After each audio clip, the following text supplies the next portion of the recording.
munaasabadan oo haytay tolka Caleema sarayey Golaha Degaanka degmada Diinsoor ee gobolka Bay oo ku kooban 21 xubnood oo iska jar Miguel iyo Bilaan oo wasaaradda arrimaha gudaha iyo dawladaha hoose dawlad goboleedka Koonfur Galbeed iyo ka guuleysatay maamulka Degaanka dhisay lahayd degmada Diinsoor ee gobolka Bay. munaasabada may ku qayb galay madaxweynaha dawlad goboleedka Koonfur Galbeed mudane Cabdicasiis Xasan Maxamed Laftagaran ku-xigeenka koowaad ee baarlamaanka Koonfur Galbeed wasiir iyo xildhibaan iska jar dawladda dhexe iyo dawlad goboleedka Koonfur Galbeed iyo qaybo shal duwan ee bulshada degmada Diinsoor. fanaaniinta gobolada Koonfur Galbeed oo qayb ku hay ku qaybgalayaalka mayo bandhigana suugaan la ka amaanay degmada Diinsoor ee gobolka Bay.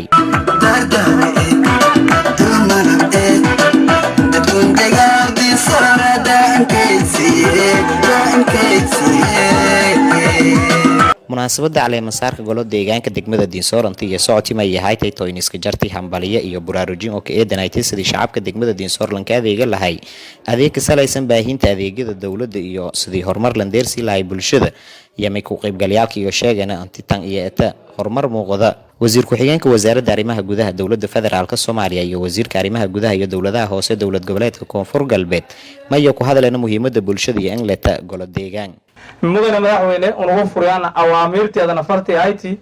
ani maamulkii awoodihii dawladaha la daadajiyay ilaa heer degmo la deersi way aaminsanaa in ay leedahay bilow wanaagsan ata reer Diinsoor horeen sheegnay doorashadii madaxweyne Cabdicasiis ku dib degmadeenka horeeyay golo deegaan la dhisayeen tin ani dawladda Koonfur Galbeed si gaar ah ay leedahay ku hada doontaan mar walba markantaas insha Allah taala tusaale jawaalat ku dibisan geekanta koox system ku warga doontaan wayba Caleema leedahay fadaan soo degmooyinka kale in ka daydan Diinsoor markii siin kooyana meeshin ku ballan qaadnay meen maray ballan qaadidana ku balan sameeyay odayaasha dhaqanka weydiin waysan arnay hadiisan dhistaan Golaha Degaanka gabriinka badan ay taariikhda Soomaaliya la ka sameeyay ka dartan way sameeyay doon intii madaxweynaha dawlad goboleedka Koonfur Galbeed iyo wafdi balaaran usoo gaabay oo siin sheenana waana siin luugaan balanta fuleen insha Allah idan waastiin runtii golihii inka horeeyay oo anka haween badan ayaa naqadeen saan malayo Soomaaliya laakiin imtixaamiyo haddii haweenka oo la adlinka oo leeyahay oo qof kasto oo leeyahay oo lin taagaya anoo ku qayb galaan maamulada iyo meesku booqan adlinka hambaliyay oo adlinka taageero haddii Diinsoor maamulshe fadhiid naqado oo si raba naqado waayo marka haweenkii oo adlinka hanqal taagay ma naqado doonta in oo sidii liiga qaltaagay in naqana marka meel suuq baahanya inoo maamulkan Diinsoor xoogii iyo awoodii iyo dadnimadiin siidaan aad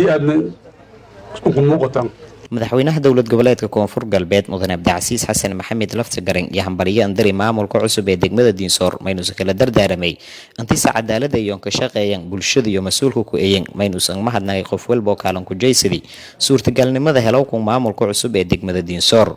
runtii sharaf ay noo tahay inaan maanta ka soo qayb galno Caleema saarka degmada Golaha Degaanka degmada Diinsoor oo ugu horeeyay gudoomiyaha degmada iyo 22 xubnood ee degmada Diinsoor loo soo doortay Caleema saarkoodii inaan ka soo qayb galno aniga iyo intii ila socotayba sharaf ay noo tahay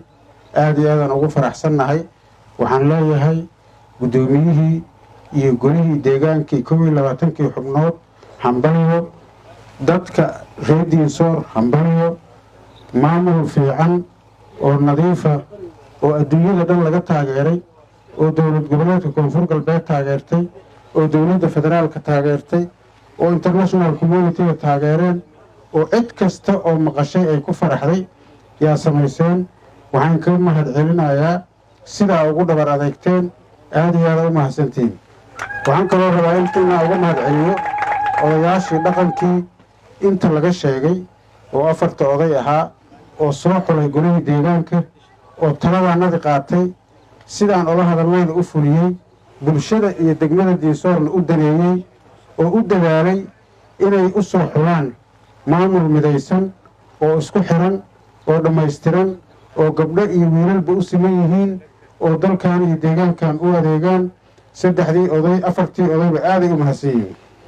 shacabka degmada Diinsoor iyo ha gudbiyeen baahiyo ku jara degmada iyo sheegeen anti degmadan lahayna goobo walbarasho oo tayo leh isbitaalka dhalaanka iyo biyaro ku jarta degmada iyo madaxweyne Cabdicasiis Laftagaran ma uu sheegay intii baahiyoogaas uswal ku qabado doona maynu soo xusay intii guud ahaan tumiisiyeedka degmo ee Koonfur Galbeed lagu dhiso doona golo deegaan oo la dheeyay runtii waxaa la sheegay degmada Diinsoor baahiyaheeda waxaa lagu soo koobay 4 laakiin marxaladda maanta lagu jiro Diinsoor baahideeda 4 iyo 5 iyo 10 ay kulli waa ka badan yihiin Diinsoor baahi badan ay qabtaa oo ay uga baahan tahay in lagu garab istaago ugu horeyso isbitaalkii biyihii dugsigii sare amnigii dhamaystirkii ciidamihii reformkii lagu suubin lahaa oo mishaarka loo heli lahaa iyo inay helaan iskool dugsi sare kala helahane dugsigii hoose iyo dugsigii dhexe iskoollo lacag la-aan oo waxbarasho firi ah oo ilmaha intay aadaan ay tegi karaan inay helaan annaga runtii masajkaas waa qaadaynaa dowladda koonfur galbeed meel kastana waa gaarsiinaynaa doonarka iyo international communitygana waa gaarsiinaynaa annaga dowlad ahaanna waa u istaagaynaa dowladda federaalkana waa gaarsiinaynaa cid allaale cidda gacan nagu siinayso baahidan maanta taallo degmada Diinsoor inay wax ka qabato maalinkan inta ka noqono laga bilaabo waa u istaagaynaa waxbaana ka qabanaynaa insha allah hadduu ilaahay yidhaaho sida ugu dhaqsaha badan yaanan u samayn doonaa runtii waxaan laga hadlaayo oo la sheegayo waa wixii ugu muhiimsanaa oo adeega bulshada ahaa baahidii bulshada adeegyadii bulshada oo in la dhammaystira u baahneeday ahayd oo laga rabay dowladda oo annagana aan ballan qaadnay waxbarashada caafimaadka biyaha amniga intaba wixii aan ballan qaadnay waaye annaga haddaan nahay dowladda koonfur galbeed 18 degmo 3 gobol intaba waxaan ka ballan qaadnay intaasoo adeeg bulsho inaan gaarsiino oon fulino insha allahu Diinsoorna number 1 ay ka tahay abaalmarin bay u heli doontaa degmooyinka ugu horeeya soo gaarsiinayna noqon doontaa waxaan rabaa inaan mar kale dhiirigeliyo dhismihii golaha deegaanka siyaasadda dowlad goboleedka koonfur galbeed ay ka mid tahay inaan daadejino maamulada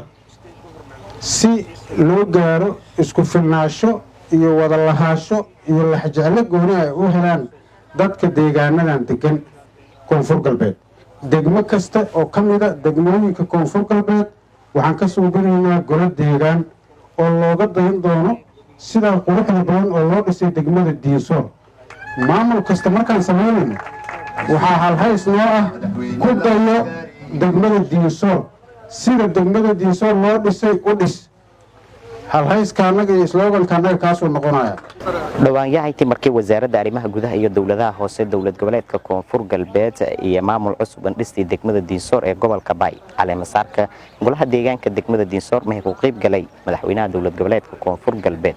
mudane Cabdicasiis Xasan Maxamed Lafta Gareen iyo wasiirka wasaaradda arrimaha gudaha iyo dowladaha hoose dowladda federaalka Soomaaliya Faysal Maxamed Isaaq warbaahinta dowladda koonfur galbeed degmada Diinsoor gobolka Bay